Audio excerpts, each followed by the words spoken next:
আলী আহসান জুনায়েদ উনি সাক্ষ্য দিয়েছেন গতকালকে জবানবন্দি। আজকে আমি জেরা করেছি।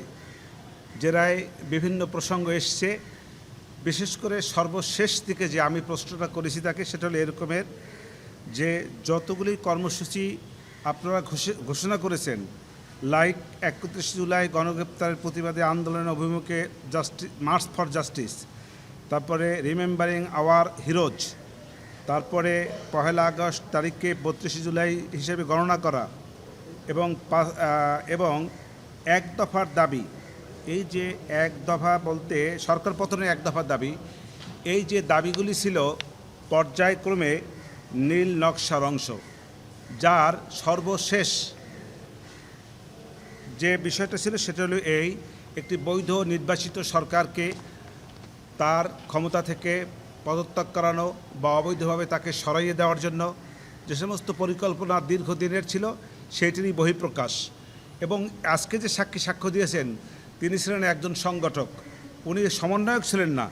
কিন্তু এই যে আন্দোলন সংগ্রাম ওনারা যারা যে আন্দোলন সংগ্রাম করেছেন, এর যে সংগঠক হিসেবে উনি অত্যন্ত মুখ্য ভূমিকা পালন করেছেন।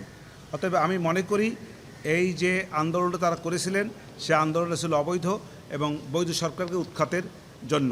সেই প্রসঙ্গেই আমি তাকে, একটা মেটিকুলাস ডিজাইন ছিল, মেটিকুলাস ডিজাইনেরই অংশ হিসাবে এই আন্দোলনটা হয়েছে। একটি বৈধ সরকারের বিরুদ্ধে যে আন্দোলনটা করেছে এটা ষড়যন্ত্রেরই অংশ, সেই হিসেবে তাদেরকে আমি ষড়যন্ত্রকারী বলেছি।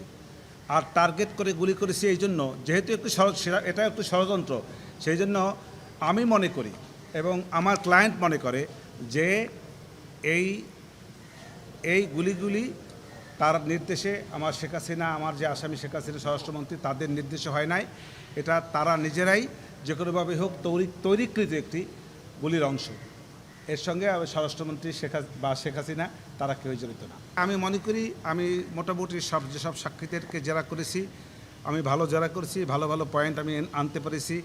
একটা জিনিস ক্রিমিনাল মামলা, একটা জিনিস স্বীকৃত, সেটা হলো এই যে হাজার কথা যদি আসামির বিরুদ্ধেও যায়, একটি কথাও যদি আসামির পক্ষে যায় এবং সেইটি যদি যৌক্তিক হয় এবং বিজ্ঞ আদালত যদি মনে করেন যে এই বিষয়টাকে যুক্তির নিরিখে বিচার করা যায়, তাহলে একটি পয়েন্টের উপরেও আসামিকে খালাস দেওয়া যায়। অতএব আমি বলছি না যে আমার আসামি খালাস পাবে এ কথা নিশ্চিত, তবে পাবে না এ কথাও নিশ্চিত না। দৈনিক বাংলাদেশ মিডিয়া, সত্যের সন্ধানে সারাক্ষণ।